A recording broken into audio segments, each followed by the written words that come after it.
What's going on, everybody? My name is Ben Wolby. This is Alex Caruso. And this is week 11 of players to buy, sell, and start. The Thanksgiving trade deadline is quickly approaching. So this is maybe close to our last chance to be buying and selling before the trade deadline officially happens. And we are going to be on our own on waivers and our start sit decisions to lead us to fantasy football championships. So let's start with players to buy. Ben, who's the first player that you must be buying before the trade deadline right now? I want to be buying Hollywood Brown, who surprisingly, with Kyler Murray back, came off of his worst game of the season where he recorded season lows, 1 reception, 4 targets, less than 4 fantasy points. And in the 6 games without DeAndre Hopkins, here's a list of wide receivers who put up more fantasy points than DeAndre Hopkins. Than Hollywood Brown. DeAndre Hopkins is one of them, but Stephon Diggs, Cooper Kupp, Justin Jefferson, Tyreek Hill, Jamar Chase, Amon-Ra St. Brown, and Devontae Adams. Those are the only players to score more fantasy points through the first 6 games last season. And then DeAndre Hopkins comes through, and suddenly Hollywood Brown falls off the face of the earth. But we've seen that this connection between Kyler Murray and Hollywood Brown is meaningful. He's finished as a top 24 wide receiver in 50% of his games so far this season. So you're buying a top 24 guy, possibly top 15 if all goes like it went last season. You're doing it at a wide receiver 3 price tag. I am buying Hollywood Brown at that price all day. I can't get enough of just how many targets he sees pretty much every game with Kyler Murray. I know we didn't see it last week, but we saw the first beginning stretch last year that he was targeted double digits pretty much every single game. I think that's going to continue this year because he is clearly the number one guy. Also love Trey McBride. My number one buy has got to be Devon Achane. I mean, he played 3 full games this year, and in those 3 full games, he had over 20 fantasy points in every single game. He was like the number 2 running back in fantasy football through the first 5 weeks while playing just 3 games. So I think when you can target that kind of explosiveness, I think people are a little bit worried that he's a rookie coming off a knee injury. But again, we're talking about championships. We're talking about upside like we do every single week. I think that he is the kind of player that can lead you to it, especially when you get down the stretch. Devon Achane, I mean, he's looked absolutely incredible when he's been active. Any feelings on Raheem Mostert or not really? I think Raheem Mostert still keeps a role. I think Jeff Wilson is completely done for. I mean, we have not seen anything promising like a lot of people expected. I think it's going to be a 2-man backfield with Thunder and Lightning, Achane obviously being the Lightning. I think both of them are going to see double-digit touches a game. But as we've seen with Achane so far is just that, he doesn't need 20 touches a game to be really productive in fantasy. And as long as both are seeing double-digit touches, both should be, pretty strong fantasy assets going forward. Completely agree. And I feel very strongly about buying Mark Andrews just as much, another really elite talent, this one at the tight end position. When we take a look at Mark Andrews, he's kind of fallen behind some of the really big names that have started popping up this season. Suddenly he's not a top 5 tight end week in and week out. He's actually the tight end 11 in per game performance over the last couple of weeks. And notably, if you take a look at the season, it's probably because of Zay Flowers. He has 9 more targets than Mark Andrews does on the season. But a lot of that comes from week 1 when Mark Andrews was out. If you exclude that game, then Mark Andrews actually has more targets than Zay Flowers does on the season. But Andrews also has nearly 4 more fantasy points per game than Flowers. Andrews is coming off of his worst week of the entire season, but tight ends versus Cleveland are only averaging 3.6 points per games, and Lamar has had a string of really bad weeks as well. He's averaging the quarterback 22 over the past 3 games. When you take a look at the remaining schedule for the Baltimore Ravens, according to Fantasy Pros, they have a top 3 schedule for tight ends moving forward. You take a look at how Mark Andrews, again, he hasn't been top 5. He hasn't even been top 10 over the last couple weeks. So if you can kind of buy him with that in mind and know that moving forward, there's a good chance he returns to top 3 action, I'll buy an elite tight end like Mark Andrews all day, every day. I can't get enough of it. Again, the tight end landscape, there's not a lot of options. There's not a lot of people that you can trust. And again, championships, upside, trust has to be with Mark Andrews because he's one of the few tight ends that could explode for 30 fantasy points on any given week. I mean, the list of guys that can do that is as simple as Travis Kelce, Mark Andrews, and I guess George Kittle can do it, just not likely in that offense. But I think I'm going to be buying someone that's going to continue to get better over the course of the second half of the season in Jaxon Smith-Njigba. We've seen his first read target share go up in consecutive weeks. He's been right near the top for the Seahawks. And I think that he's pretty much the wide receiver 2 at this point. I mean, I think that he could be ahead of DK Metcalf or Tyler Lockett. It just depends on the week, but they've continued to use him more, and they have the best fantasy playoff schedule of any team. All 3 teams they play in the fantasy playoffs are all in bottom 6 wide receiver defenses. So even with Lockett and Metcalf healthy, I think JSN is still going to be a league winner, and right now he is dirt cheap in price. It helps because my first sell is going to be Tyler Lockett. And I think when you think about the scope of this offense, like Tyler Lockett looks like he's been the wide receiver 1. He has the most fantasy points of all of the wide receivers. And last week he scored 92 yards and a touchdown. Sounds like a perfect opportunity to sell him when you consider that DK Metcalf is the team's wide receiver 1, with JSN providing some future upward value as well. But Metcalf, if you split like between Tyler Lockett and DK Metcalf, who had more fantasy points in that given week, you'd see 4 for Lockett and 4 for Metcalf. So you're probably like, all right, like they're neck and neck. DK is only averaging 0.3 fewer points per game than Lockett. But you got to consider Lockett or Metcalf's edge with his consistent usage, right? He has a higher target per out run, a higher target share, and his really impressive yards per reception, 15.8, is the number that ranks 8th among all wide receivers with at least 25 receptions. And this is a team that they're facing the Cardinals this week. The Cardinals are allowing the 8th fewest points per game to the wide receiver position. So I don't really know that DK, Lockett, or JSN are going to have a really good game this week. So getting rid of Lockett and maybe getting Metcalf or JSN and looking forward to either the guy who's extremely undervalued or the actual number 1 in this offense before that schedule, that really good schedule that these wide receivers have comes together, that's what I would be doing. Yeah, I love that. Again, goes right with the JSN. I think that Tyler Lockett's probably the odd man out. Not the odd man out. I don't think that's fair to say. I think he can still explode any given week, just like we saw last week. But I think when it comes down to it, he's probably going to be more likely to be the number 3 guy in this offense. But again, still an elite playoff schedule. I probably wouldn't be selling Lockett just because I think of how productive you can be, and you can't find players with that good of matchups come playoffs. But I hear what you're saying. I'd be selling Deebo Samuel instead. Again, we've been talking about this since the offseason through this season. I mean, this week right now in consensus rankings, he's ranked as the wide receiver 16, which is so crazy to me because, again, he has that like boom upside, but the wide receiver 16, are we serious? Like, again, George Kittle, Christian McCaffrey, Brandon Ayuk. Ayuk has taken things to another level this year. George Kittle's still really good, and CMC is like the best running back in fantasy football. Just not enough room for Deebo Samuel every week consistency-wise. I think if the 49ers could build a time machine and go back 1 week, Deebo's touchdown would have been a Christian McCaffrey touchdown. Yeah. I think that they regret so much letting Deebo take. That was one of like a handful of touches that Deebo even had. That's the only reason why he was relevant this week. And I don't even think the 49ers coaches wanted him to have the ball when you consider that Sam Darnold was trying to throw the ball to Christian McCaffrey last week to help keep that streak alive. I mean, Deebo Samuel is just, you want to talk about the odd man out. He's he's ranked 4th of all the guys I would want on that offense between all the elite skill positions. 100%. Well, again, tight end's really valuable, and then you have the best running back in fantasy football, and then you have another guy that's been a top 12 wide receiver. So I think there's not enough room in that offense, especially when they're still in the bottom 5 for pass attempts. If they were throwing the ball as much as Minnesota does, sure. But like they're throwing the ball as much as Tennessee does, which is really bad when you have 4 fantasy superstars in one offense. Again, people understand it. Just not enough to trust when it comes down to crunch time as far as fantasy goes. Who would be the next guy that you'd be selling at this point? I mean, you want to talk about teams that are passing the ball. No team is passing the ball more than the Washington Commanders, which is why I feel like you are in a prime position now to sell Bijan Robinson Jr. I mean, you take a look at his last week. He was incredible. He's the only running back to now finish with 2 running back 1 games on the season. A combination of the awful defense that the Commanders have and a surprisingly talented quarterback who's taking way too many sacks. Washington, they're averaging 41 pass attempts per game. They have the highest pass rate in the entire NFL, and they're 3rd behind the Chiefs and the Bengals in pass rate over expected.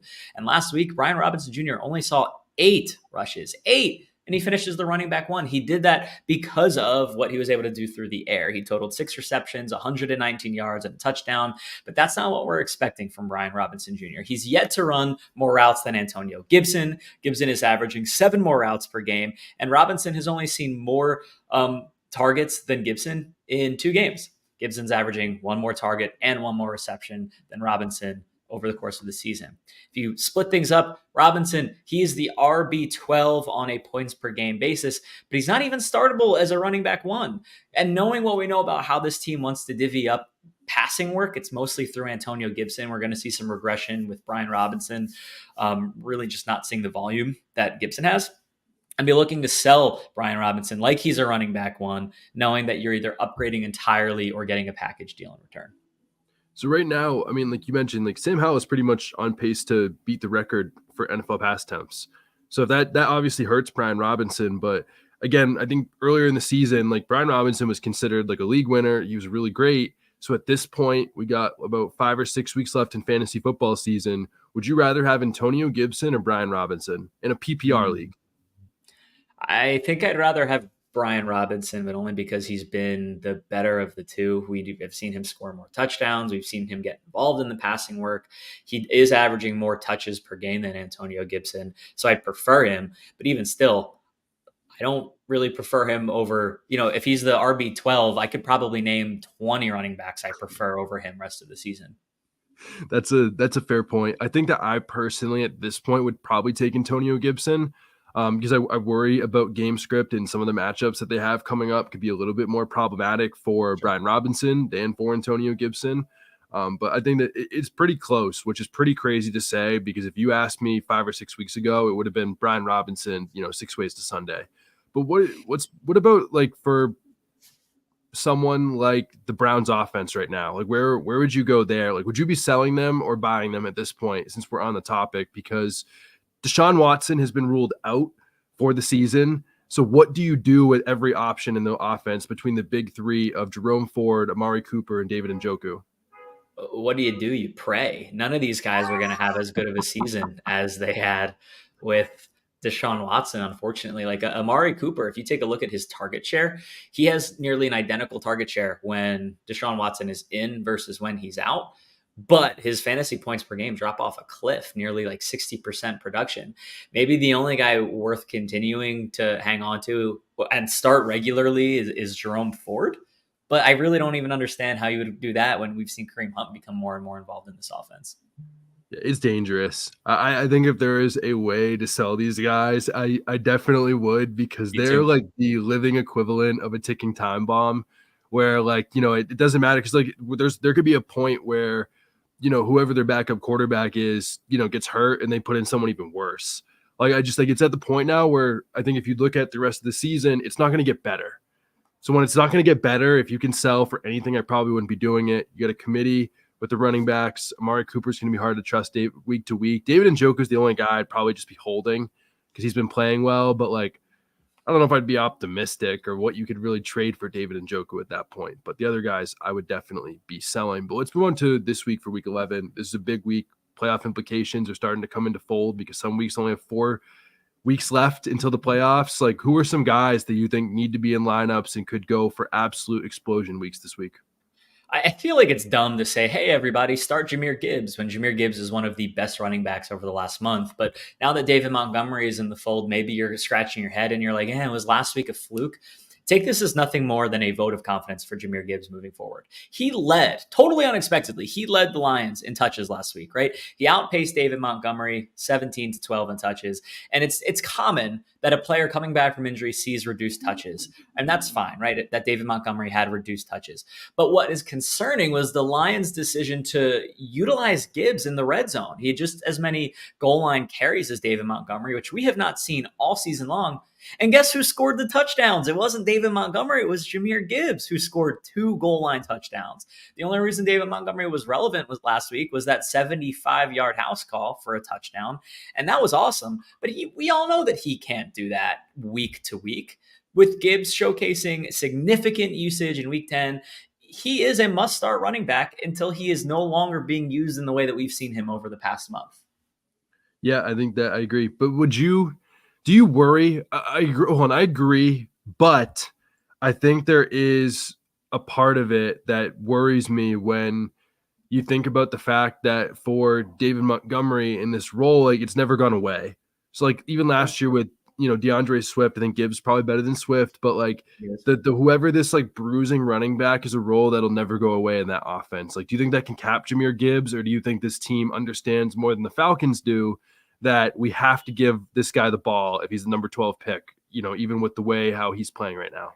I think it's both, right? I think that there's room for both of these guys in the offense when you consider that you always like to say that over the past 2 seasons, the Detroit Lions have more expected fantasy points than any other backfield, right? The running backs from the Detroit Lions.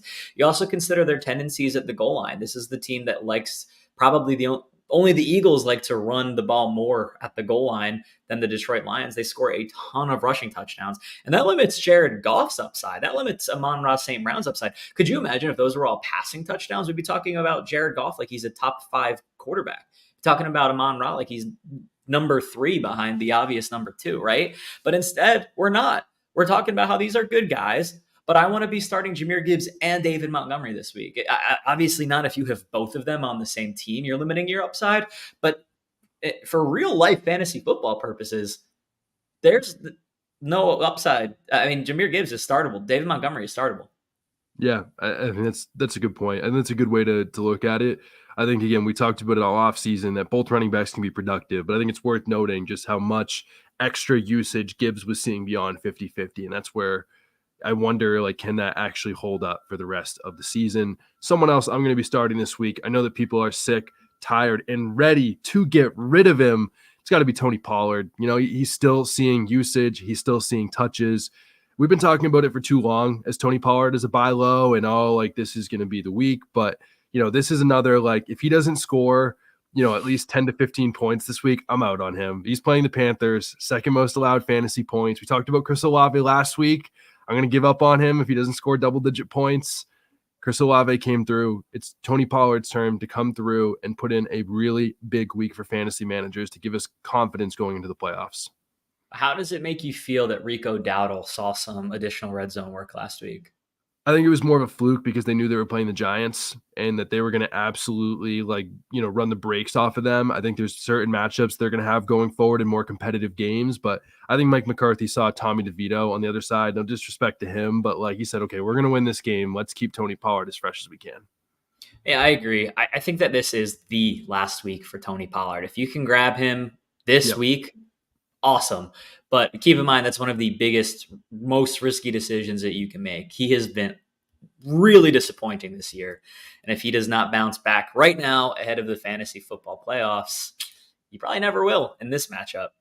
Yeah, I think this is do or die. Do or die. Yeah. And I feel really similarly about Aaron Jones, right? Like, he's back. He's healthy. He's somebody who I think if he does not have a good week this week, you can't really trust him moving forward, right? He's out-touched A.J. Dillon in every single game that he's played except for one. And he's coming off of his best 2-game stretch of all season, 41 touches. A.J. Dillon just hasn't been impressive, right? We know that this offense flows through Aaron Jones. He's seen twice as many red zone touches in back-to-back games compared to A.J. Dillon's. And even though Aaron Jones has only scored 10 or more fantasy points in 2 games so far this week, look at this matchup against the LA Chargers, who are allowing the 10th most points to the running back position. We're just talking about Jahmyr Gibbs. We're just talking about David Montgomery. They both finished with monster games last week. So maybe A.J. Dillon and Aaron Jones both do it, but my money's on Aaron Jones, the guy who is the clear-cut number 1, finally back, finally healthy, finally being leaned upon in this type of volume for the first time this season, right? When we consider that the Chargers have allowed 9 running backs to go over double-digit fantasy points from a combination of through the air and through the ground, I think it's safe to say Aaron Jones is we're all hoping for him to be the 10th there. I think this is a really good matchup for him this week. Yeah, again, I think the theme throughout this whole episode is just, again, we're talking about the playoffs. We're talking about the upside at this point. And I think that, again, I don't think there's many people that are probably listening to this that are playing for second place. So I think that Aaron Jones, Tony Pollard, Jahmyr Gibbs are people that you're going to have to play them and hope that they respect you enough for putting them in your lineup, even when they're disappointing you, that they're going to come through when it counts. I think someone else that reminds me of that is DeAndre Hopkins. He let us down big time last week. I thought he's going to have a huge game against the Bucs. Will Levis just missed him on a couple plays. And I think the concern is, okay, is Will Levis going to hold him back? Because DeAndre Hopkins is still really good without a lot of target competition. But I think that Will Levis is going to get better throwing the ball, and I love what their matchups are for the next couple of weeks. And I think that DeAndre Hopkins is eventually going to find his mojo, especially once Will Levis gets a couple more games under his belt. Yeah, I mean, if you watch, I'm a numbers guy. I don't watch football, but if you watch the tape, I think you'll see how close Levis was to connecting to DeAndre Hopkins. Like it was pretty close, and all he needed was one or two of those for us to be like, wow, that's two big games, over a span of 3 weeks. Yeah, and that's what's ultimately going to come back at the end of the day. Last thing I want to ask about really quick, that we talked about Bijan a lot on this show. We called him a buy low. Last week he saw really good usage from Arthur Smith. Like Arthur Smith, we can't trust him. He hasn't been fired yet, but I feel like there has to be some sentiment right now that maybe he's coaching for his job. So when we're approaching Bijan for the next couple weeks, are we still saying the same as like the best is yet to come?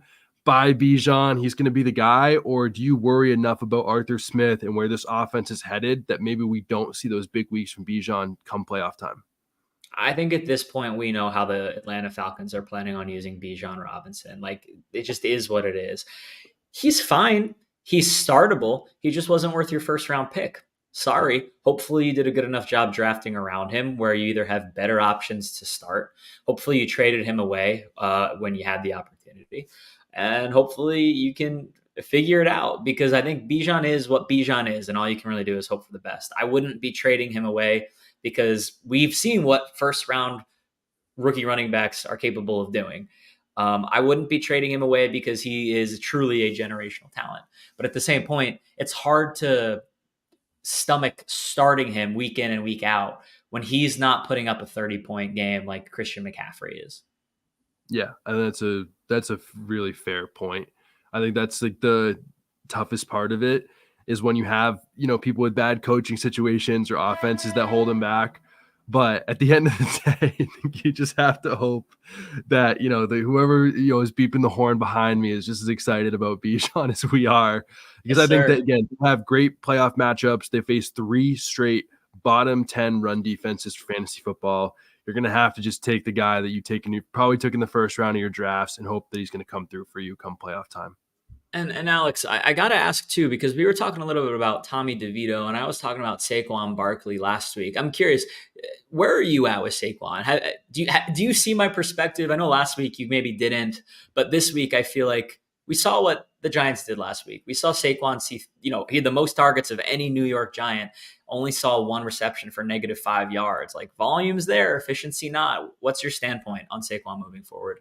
I think it's time to get rid of him. I mean, like, I think that the volume is really attractive, but like we saw this with Christian McCaffrey, a couple years ago. Like once a team's not competitive and they're starting like an undrafted rookie, at quarterback every week, like why are you going to take your star running back that you're paying so much and continuing to run them in the ground? I think, again, we saw with Cooper Kupp last year. I know a wide receiver, but they weren't trying to rush him back at the end of the season when their team was hopeless. So I think it's only a matter of time before they shut down Saquon Barkley, and people are going to say, no, like they're going to keep running Saquon Barkley out. They're NFL's not. a business, unless the GM has Saquon Barkley on his fantasy team, which he doesn't. I think that he is a little bit screwed. Would you agree with that sentiment, or do you feel like that you'd be buying him a little bit more because he's going to see the volume and play through week 17? No, we talked about this last week. I think that even if he sees more touches than any other player in the entire NFL, the efficiency is just not going to be there. And I don't even know how many touchdowns he's going to score. I think, for the Giants choosing to put Saquon Barkley in that backfield week in and week out with Tommy DeVito at the quarterback is letting your 16-year-old son who just got his driver's permit drive your 83 Camaro, right? Like, really? You just signed him to remember the discourse we were having about Saquon Barkley during the offseason? Yeah. Like, is he going to play? Is he going to hold out? How do you think the Giants are approaching this situation? They want Saquon to come back next year, but they want to do it for cheap. And if they let him get a ton of touches and he looks really great, he's going to be like, peace, I'm out. If he gets hurt, then everyone's screwed. They're not going to be able to do anything with him. So at the end of the day, I think the NFL is a business. They want to rest him, make sure he feels good, and say, hey, come back next year. You don't really got a good market. We're going to shut you down. Your ankle hurts. There's a million outs for the New York Giants, and I don't think they are going to continue to be rolling out Saquon Barkley like a bell cow. It's going to have to end somewhere. So I think that is where we can leave it. But don't forget to tune in next week. We're going to be changing around the schedule. So make sure to be following the 33rd team on Twitter, because shows are going to be changing around a little bit. We're going to see a little bit of a different mix-up with Thanksgiving coming along. But we appreciate you all tuning in. We're going to give you all the fantasy goodness that you can possibly desire, that you can eat right along with the turkey come Thanksgiving time. But that is it for today. Don't forget to like, subscribe, turn the bell notifications on for more of that 33rd team goodness coming out each and every single day until the rest of the season.